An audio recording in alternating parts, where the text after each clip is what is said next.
Olá, bom dia. Aqui mais uma vez o professor Carlos Henrique Duarte.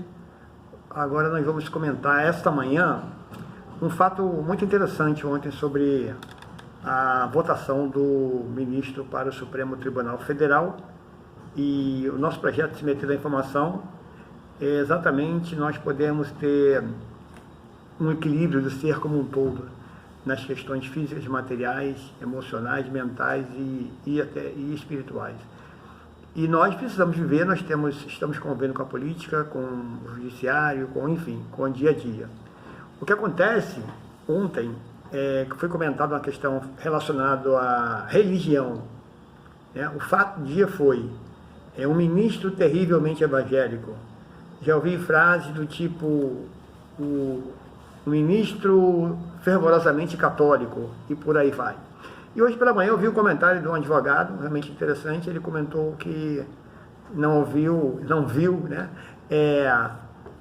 um ministro do candomblé, da Ubanda, de religiões afros, né? Então, vamos trazer à tona essa questão religiosa que eu falei. Eu falo espiritual, as pessoas confundem, né? Espiritualidade é uma coisa, religião é uma coisa que inventaram aqui. Espiritualidade é outra esfera. A minha religião é fazer o bem. Eu espero que a religião das pessoas possa ser fazer o bem. Que na verdade, se a gente for observar na prática, vou dar um exemplo prático aqui agora, o Brasil é o segundo país mais cristão do mundo. Em número total, só fica atrás dos Estados Unidos, número total de pessoas cristãs. O que é o cristão? O cristão é aquele que segue Cristo. Sejam católicos, evangélicos, seja kardecistas, sejam espíritas, também acreditam em Jesus Cristo. Várias religiões, enfim, acreditam no Jesus Cristo, aquele lá, né, que marcou a nossa data, porque nós estamos no ano 2021. Então vamos pegar, isso é um dado, é um fato, né? Ele é o segundo país mais cristão do mundo em quantidade de pessoas, e também o segundo país mais cristão do mundo, o Brasil, em termos percentuais. 92, quase 93% da população se declara cristã. Mas vamos ver a realidade dessa cristandade. Apenas 1,6% das pessoas aptas vão ao banco de sangue doar sangue voluntariamente. Então, a oração é uma coisa que nós dizemos que a oração é orar mais ação, é prática, né? É por isso que a oração de muita gente não funciona, porque fica só orando, ou como se diz, rezando, e não vai para a ação. Como um imã, você tem que alinhar o orar com a ação, com aquilo que você está orando. Você tem que orar, que é o planejar, pensar, pedir, clamar, mas o orar tudo que você está planejando, pensando, sonhando, desejando, escrevendo, você está planejando. E a ação é execução, é fazer, acontecer. Então a gente está vendo aí, eu dei um exemplo simples, mas eu posso pegar em várias outras realidades. O Brasil é o segundo país mais desigual do mundo, desigualdade social, de renda.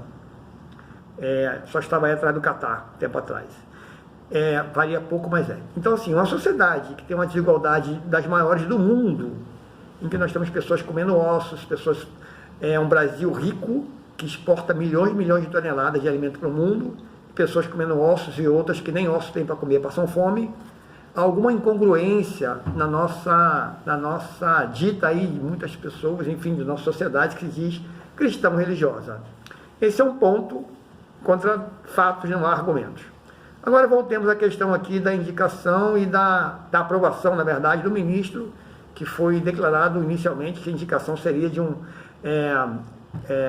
evangélico fervoroso. E ele ontem também, e os vários senadores, enfim, que foram fazer a sabatina, o tema em torno de si foi a questão religiosa.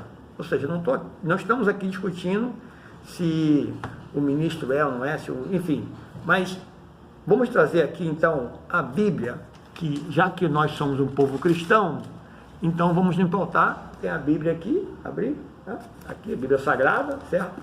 Então, se a gente for lá nos Evangelhos, quando Jesus Cristo foi chamado e foi questionado sobre se devia pagar impostos, o que ele disse? Dai a Deus o que é de Deus. O que está nessa moeda aqui? Essa moeda tem a face de César.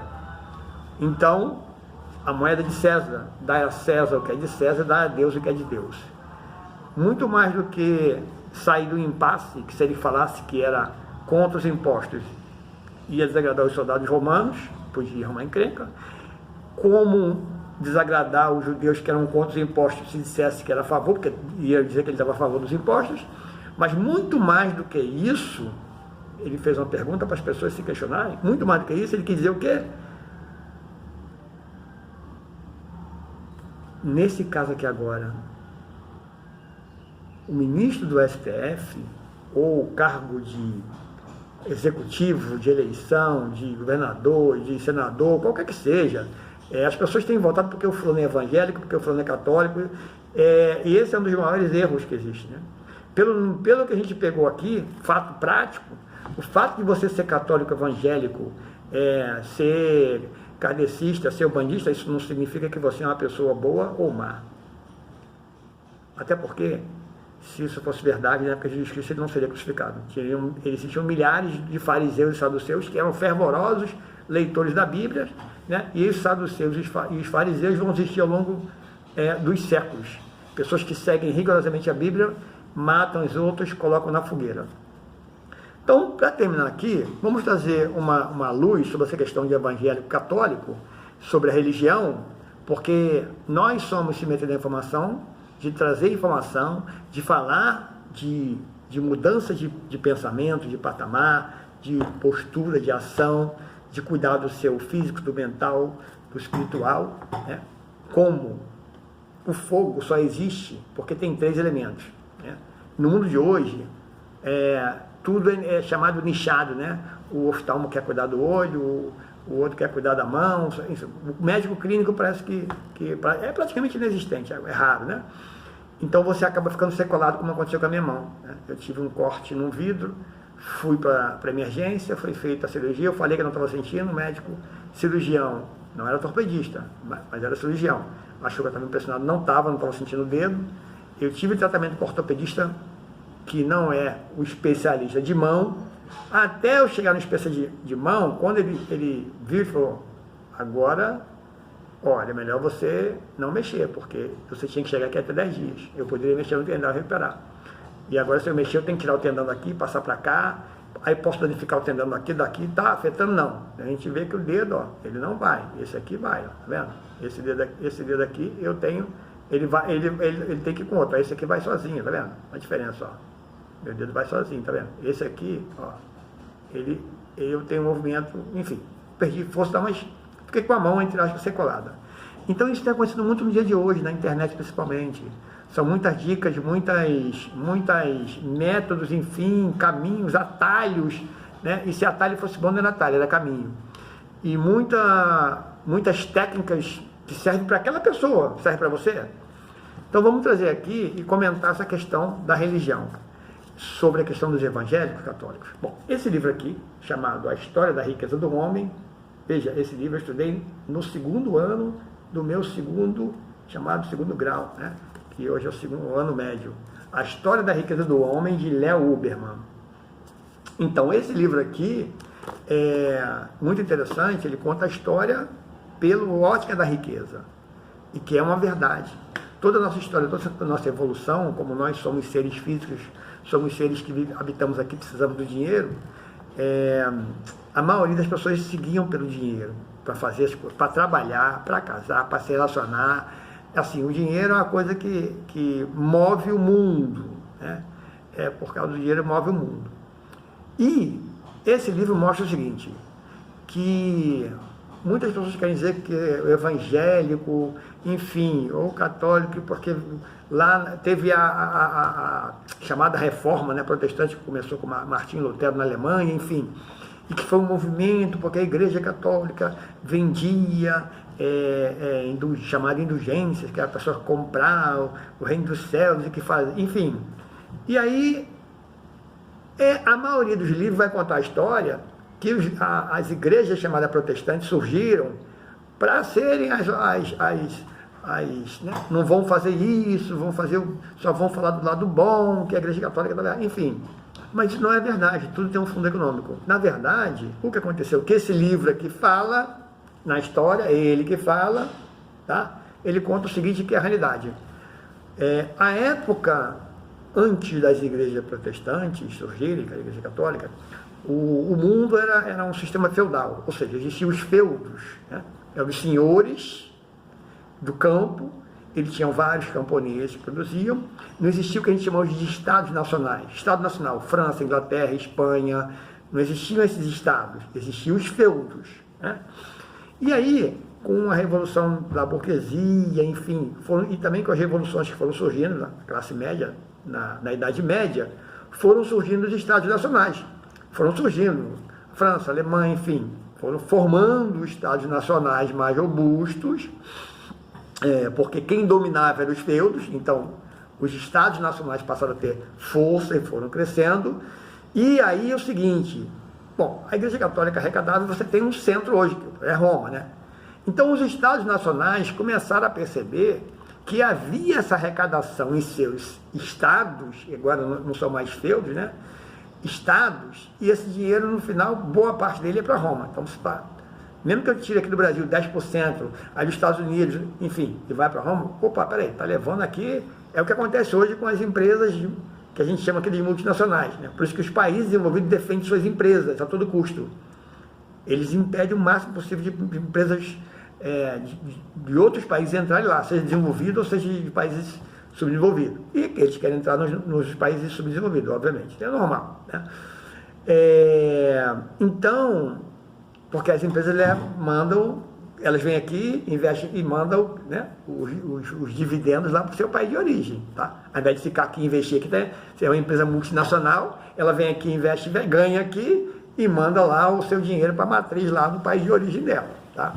Então, os estados nacionais começaram a observar isso, que havia arrecadação nas igrejas, que só existia católica, e que esse dinheiro acabava toda uma parte, né? E alimentava Roma. Então, houve um fomento, houve todo um trabalho por trás da história de se falar de que era porque a igreja vendia indulgência, porque isso, porque aquilo, né? Mas isso foi o fator fundamental que este livro do Léo Huberman conta, que quase nenhum livro de história conta. Bom, tem esse livro aqui, tem outro livro também, mais recente, A Extensão do Dinheiro, que comenta isso também, que é do Neil Ferguson, que é um escocês. Léo Huberman é um americano, né? E Neil Ferguson, que escreve A Extensão do Dinheiro, ele é um escocês. Então eles mostram, esse livro, principalmente esse aqui, mostra isso, tá? Então esse aqui foi um bate-papo para a gente poder ter, assim, uma clareza melhor, expandir o conhecimento, né? Ter mais luz acerca dessas coisas, porque a gente vai imaginar que vai votar, estou falando votar porque ontem foi votação do ministro, né? E a votação seguiu-se, ele foi aprovado porque teve um apoio muito forte de uma chamada bancada evangélica. E nós não estamos aqui num país para eleger bancada evangélica, bancada católica, bancada de religião nenhuma. Religião, como diz Jesus Cristo, está na Bíblia. Dá a Deus, o que é de Deus, dá a César o que é de César. Cada um siga o seu. Quando começa a misturar as coisas, isso dá muito errado. Então eu posso ser católico, posso ser evangélico, posso ser de umbanda, posso ser o que for.